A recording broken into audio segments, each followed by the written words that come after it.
Everyone, welcome back to our channel Earn Tuitions. तो friend, आज हमारी परसेंटेज की है थर्ड वीडियो। इसके बाद आपकी एक और वीडियो आएगी और हमारा परसेंटेज टॉपिक भी ओवर हो जाएगा। काफ़ी जल्दी मैं क्वांटिटेटिव एप्टीट्यूड कंप्लीट कराने की कोशिश कर रही हूँ क्योंकि सभी एग्जाम्स हैं बहुत नज़दीक हैं। ठीक है, तो देख लेते हैं। हमने 4 रूल्स अपने सीख लिए थे। अब हमारी है रूल नंबर 5 की बारी। तो परसेंटेज में थोड़ा से ज़्यादा से रूल थे, इसलिए मैंने ज़्यादा रूल एक ही वीडियो में कवर करने की कोशिश की है। ठीक है, इसमें मैंने ज़्यादा नहीं 2 से 3 हो। तो हम रूल नंबर 5 को देख लेते हैं। रूल नंबर 5 आपका क्या कहता है, क्या कंडीशन है आपकी जिसमें ये रूल नंबर 5 लगेगा। If the price of a commodity increases और डिक्रीजेज बाय A%, किसी भी वस्तु का, कमोडिटी मतलब किसी भी वस्तु का अगर प्राइस इंक्रीज किया जाता है या डिक्रीज किया जाता है बाय A%, यानी कुछ परसेंट से ये इंक्रीज या डिक्रीज किया जाता है, देन द डिक्रीज और increase in consumption so as to not increase और decrease the expenditure is equal to the. ठीक है, अब देखिए क्वेश्चन समझिए कि क्या बोल रहा है। यहां तक आप आई थिंक समझ गए होंगे कि प्राइस का, अगर किसी भी वस्तु का प्राइस बढ़ाया घटाया जाता है कुछ परसेंट, देन द डिक्रीज और increase in consumption so as not to increase और decrease the expenditure is equal to. ठीक है, तो आई होप यहाँ तक तो आप समझ गए होंगे। ठीक है, अगर किसी भी वस्तु का प्राइस बढ़ाया या घटाया जाए कुछ परसेंट से, तो जैसे कि आपके सवाल आपके पास आ जाते हैं कि किसी इंसान ने इतनी इस चीज़ की प्राइस इतना था, तो अब बताओ वो इंसान उस चीज़ को अपनी कंजप्शन में कितना रिड्यूस कर दे ताकि उसकी जो एक्सपेंडिचर है वो ज़्यादा ना बढ़े। ठीक है, यही क्वेश्चन है। तो जो वो उस कॉमोडिटी को, उस वस्तुओं का कंजप्शन, उस वस्तु का यूज़ अपनी ज़िंदगी से, अपनी लाइफ से कितना घटाए या बढ़ाए ताकि उसका एक्सपेंडिचर घटे या बढ़े ना, और की बात हो रही है यहाँ पे। दोनों कंडीशंस के लिए बात है। आपको कंडीशन समझ में आ रही है या नहीं, मैं एक बार फिर रिपीट कर देती हूँ। जब भी किसी वस्तु का प्राइस बढ़ाया जाता है या घटाया जाता है कुछ परसेंट द्वारा, द डिक्रीज और इंक्रीज इन कंजप्शन, तो आप किसी भी वस्तु, उस वस्तु का कंजप्शन में कितना डिक्रीज या कितना इंक्रीज करोगे, यानी उस चीज को कितना घटाओगे अपने कंजप्शन में, अपने यूज में, या बढ़ाओगे ताकि आपके एक्सपेंडिचर में, यानी आपकी खर्चे को, आपका खर्चा बढ़े या घटे ना, वो बराबर होगा किसके, इस फॉर्मूले के। ये मुझे पता है आपको अभी भी नहीं समझ में आ रहा होगा, थोड़ा सा दिमाग में कहीं पे जाके ये फंस रहा होगा, तो ये हम सॉल्व करेंगे क्वेश्चन के साथ। लेकिन उससे पहले आप देख लीजिए फॉर्मूला क्या है। तो आपका क्या होगा, जिस परसेंट से आपकी वस्तु बढ़ी है आप लिखोगे A को ऊपर अपॉन 100 प्लस A। ठीक है, 100 प्लस A या माइनस A। तो प्लस या माइनस है आपको पता है, अकॉर्डिंग टू कंडीशन है। अगर इंक्रीज होता है तो प्लस है, अगर डिक्रीज होता है तो माइनस है। मल्टीप्लाई कर दोगे आप इसको 100% से। ठीक है, ये है आपका फॉर्मूला। अब देख लेते हैं इसमें आपका क्वेश्चन कैसा बनता है ताकि आपको ये समझ में आ जाए। If the price of commodity be raised bye 40%, अगर कॉमोडिटी, किसी भी वस्तु का प्राइस 40% से बढ़ाया जाता है, by how much percent must a householder reduce his consumption of that commodity, तो उसे कितने परसेंट से, उस हाउस होल्डर को, उस घर वाले को, जो भी वो, ठीक है, उस हाउस होल्डर को कितने परसेंट से अपना उस चीज का कंजप्शन कम करना पड़े, रिड्यूस करना पड़े ताकि उसका खर्चा बढ़े नहीं। ठीक है, आई थिंक क्वेश्चन समझ गए हो। अगर किसी वस्तु का 40% से प्राइस बढ़ रहा है तो आप उस चीज का कंजप्शन, यूज कितना कम कर दोगे ताकि आपका खर्चा उसमें ना बढ़े। ठीक है, ऑब्वियस सी बात है। अगर आप कोई भी चीज ले रहे हैं, मान लीजिए आप टूथपेस्ट ले रहे हैं, ठीक है, अब क्या होता है, इतना ये ब्रश, मान लीजिए ऐसे करके हम लंबी सी डंडी सी टूथपेस्ट निकाल लेते हैं। ठीक है, इतना बड़ा टुकड़ा निकाल लेते हैं। ठीक, अब क्या होगा, अगर धीरे धीरे मान लीजिए टूथपेस्ट का प्राइस बढ़ चुका है। ठीक, अब टूथपेस्ट का प्राइस बढ़ चुका है, अब आप इतना बड़ा बड़ा अगर निकालोगे तो जल्दी टूथपेस्ट खत्म होगा, जल्दी टूथपेस्ट खत्म होगा तो खर्चा ज्यादा होगा, यानी ज्यादा पैसा लगेगा दोबारा जब आप लेकर आओगे। इसलिए आप क्या कर दोगे, उसको थोड़ा सा रिड्यूस मात्रा में लेने लगोगे, थोड़ा थोड़ा लेने लगोगे। तो सेम ऐसे ही बोला गया है कि वो कितना कम कर दे ताकि उसका खर्चा ज्यादा ना बढ़े। ठीक है, क्वेश्चन सॉल्व करते हैं। चलो सॉल्यूशन आपका, मैं क्वेश्चन हमारा यहाँ पे A क्या है आपका, A है आपका 40%। ठीक है, हम डायरेक्ट फॉर्मूला लगाते हैं। क्या था, A 100 plus minus A into 100। ठीक है ना, परसेंट में था ना, तो A क्या है आपका 40, 100 प्लस क्या लगा लोगे आप यहाँ पे 40। क्या हुआ है, 40 बड़ा है ना आपका। ठीक है, इंटू 100, इसलिए हमने यहाँ पे क्या लिया है, प्लस लिया है। तो कैसे सॉल्व करेंगे, 140 इंटू 100, ठीक।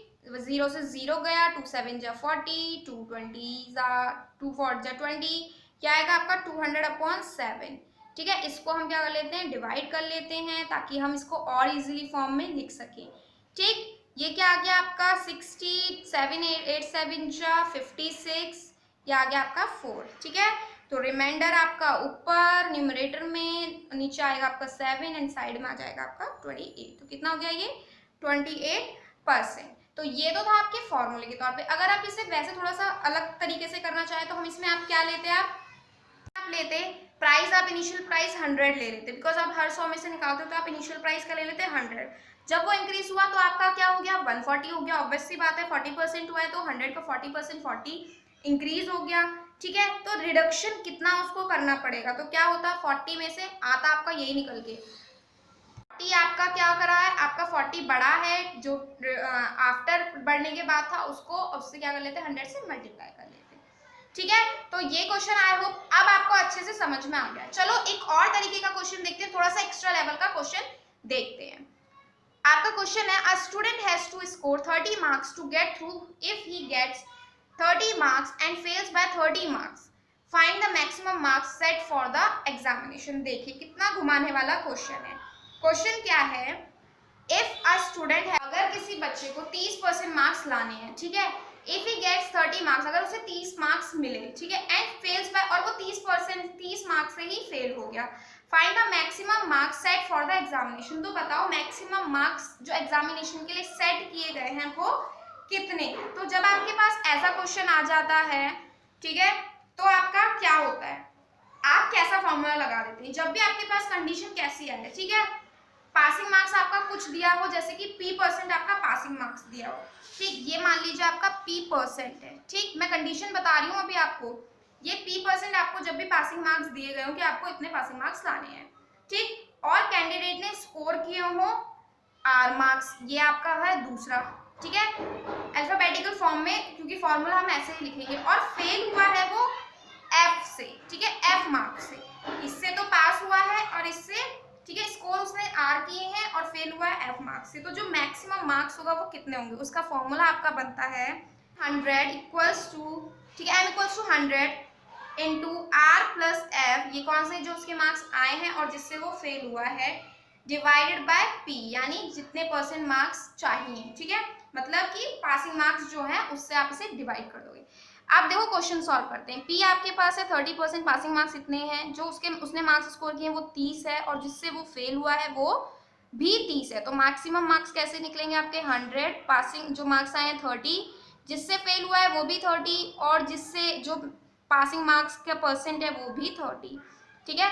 तो 100 इंटू 60/30, 32 जा 60, तो कितने मैक्सिमम मार्क्स हैं, यहाँ पे आ जाएगा आपका 200 मार्क्स, ठीक है। कितने मार्क्स, 200 मार्क्स सेट हुए थे मैक्सिमम मार्क्स, ठीक। तो आपका ये क्वेश्चन आपको समझ में आ गया हो। ये आपका था रूल नंबर 6, ठीक है, कौन सा था ये आपका, रूल नंबर 6, क्योंकि हमने ऑलरेडी 4 रूल पहले कर लिए थे, रूल 5 अभी हमने कर लिया था, एंड ये रूल नंबर 6 मैंने इसको भी हाईलाइट कर दिया। आगे बढ़ते हैं एक और रूल की तरफ। 7th रूल नंबर आपसे क्या कहता है, थोड़ा सा ये लंबा दिया गया लेकिन इतना लंबा ये है नहीं, समझाने के बाद इतना लंबा आपको महसूस नहीं होगा। A candidate scores X% marks in an examination, किसी कैंडिडेट ने X% मार्क्स को स्कोर किया एग्जामिनेशन में, and fails by A marks, और कितने कुछ नंबरों से वो फेल हो गया। while an another candidate who scores Y% marks gets B marks more than the minimum required passing marks, दूसरा कैंडिडेट है उसने Y% मार्क्स स्कोर किए हैं, ठीक है, और उसके B मार्क्स ज्यादा आते हैं, ठीक है, B मतलब कुछ नंबर ज्यादा आते हैं, मोर देन द मिनिमम रिक्वायर्ड, जो मिनिमम पासिंग मार्क्स रिक्वायर्ड है उससे B मार्क्स ज्यादा आते हैं, वो मार्क्स हम क्वेश्चन में देखेंगे कैसे लिखा आता है। Then the maximum mark for the examination is given by, ठीक है, तो मैक्सिमम मार्क्स जो एग्जामिनेशन में सेट किया गया या दिया गया वो आप कैसे निकालोगे, ठीक। आप ये भी नहीं समझ पा रहे होंगे, ये भी हम क्वेश्चन से ही सॉल्व करेंगे। तो M मतलब कि मैक्सिमम मार्क्स, आप क्या करोगे 100 A plus B। Friends so sorry, यहाँ पर बहुत ज़्यादा खटपट होती है, कई बार मेरा मन करता है मैं मार के आ जाओ उन्हें, लेकिन मैं मार नहीं सकती हूँ, तो सिर्फ मैं सोचती हूँ, क्योंकि बहुत ज़्यादा मैं जितनी वीडियोस बनाती हूँ, आप हर वीडियोस में नोटिस किया कीजिए पीछे खटखट होता ही है, ठीक है। तो उसके लिए आई एम सो सॉरी। ठीक, तो आपका मैक्सिमम आप कैसे निकालोगे, 100 a plus B upon Y minus X. A क्या है आपका, जो मार्क्स से फेल हुआ है पहला बंदा, पहला इंसान, और बी क्या है, जो बी मार्क्स ज्यादा आए हैं दूसरे कैंडिडेट के, ठीक है। ये है वो जो मार्क्स से फेल हुआ है और जो दूसरे इंसान के बी मार्क्स ज्यादा आए हैं। वाई क्या है आपका, दूसरे स्टूडेंट का जो स्कोर परसेंट है वो है, और एक्स क्या है आपका, पहले स्टूडेंट का जो स्कोर परसेंट है वो है। यानी इसको अलग तरीके से समझिए, 100 को आप मल्टीप्लाई करोगे सम ऑफ स्कोर से, जो दोनों के स्कोर्स हैं, और माइनस डिवाइड कर दोगे डिफरेंस इन परसेंट मार्क्स में, क्या परसेंट मार्क्स में कितना डिफरेंस है, ठीक है। यानी जो परसेंट की चीजें होंगी वो नीचे लिखोगे, जो स्कोर जो नॉर्मल नंबर्स होंगे वो ऊपर लिखोगे। सिंपली ऐसे समझ लो यार, ठीक है। चलो क्वेश्चन देखते हैं।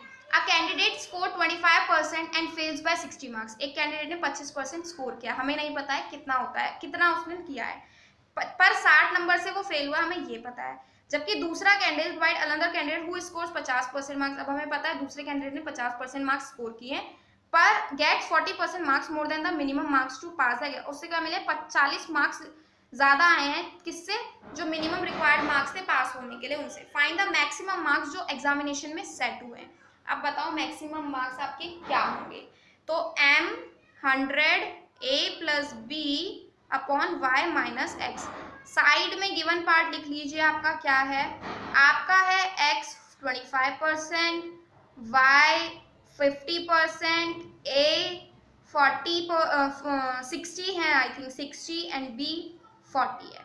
तो 100 a है आपका 60 प्लस 40, y है आपका 50 माइनस 25। तो कैसे सॉल्व करोगे, 100 इंटू 100, नीचे बचेगा 25, 4 जा 100, तो कितना मार्क्स हुआ था, मैक्सिमम मार्क्स कितना सेट हुआ, 400 आपका मैक्सिमम मार्क्स सेट हुए। तो ये 3 फॉर्मूले थे फ्रेंड्स, आज की वीडियो के लिए इतना ही, क्योंकि और 2 फॉर्मूलेज और अगर मैं इसी में घुसा दूँ उन फॉर्मूलेज को तो आप बहुत ज़्यादा कंफ्यूज हो जाओगे और एक दिन में ही आपके ऊपर बर्डन पड़ जाएगा, इसलिए मैं एक दिन में ही सारी चीज़ें नहीं बताना चाहती हूँ, ठीक है। इसमें आपके हर तरीके के क्वेश्चन इंक्लूड हो जाएंगे, एट द लास्ट आप देखिएगा हर तरीके के क्वेश्चन इंक्लूड हो जाएंगे। क्वेश्चंस मैंने नहीं दिए बिकॉज मैं अगली वीडियो में क्वेश्चंस देके आपका टॉपिक खत्म कर दूंगी, ठीक है। वीडियो अच्छी लगी हो तो प्लीज़ लाइक ज़रूर कर देना, अगर चैनल को अभी तक सब्सक्राइब नहीं किया है तो प्लीज़ जाके सब्सक्राइब कर दो, अपने दोस्तों से बोलो सब्सक्राइब कर दो फ्रेंड्स, बिकॉज सब्सक्राइब करोगे तो और अच्छी अच्छी वीडियोज़ आएंगी और अप्रिशिएशन मिलेगा। तो अपने दोस्तों से प्लीज़ खासकर बोलिए कि आप उन्हें सब्सक्राइब कर दें, ठीक है। तो सब्सक्राइब करवाइए, सब्सक्राइब कीजिए, आपके पास जो फ़ोन है उससे सब्सक्राइब कर दो, और शेयर ज़रूर कर दो, क्योंकि सब्सक्राइब से ज़्यादा इंपॉर्टेंट है शेयर करना, क्योंकि शेयर से क्या होगा, काफ़ी बच्चों को नॉलेज मिलेगी, ठीक है। बेल बटन को प्रेस कर देना, उससे भी एक बहुत इंपॉर्टेंट काम होता है, जब भी मैं कोई नई वीडियो डालती हूँ आपके पास उसकी नोटिफिकेशन तुरंत आ जाती है, क्योंकि आजकल मेरे चैनल पर एक बैक टू बैक काफ़ी वीडियोज़ आ रही हैं, जस्ट बिकॉज ऑफ एग्जाम्स बहुत ज़्यादा नज़दीक आ गए हैं, ठीक है। So thank you so much friends.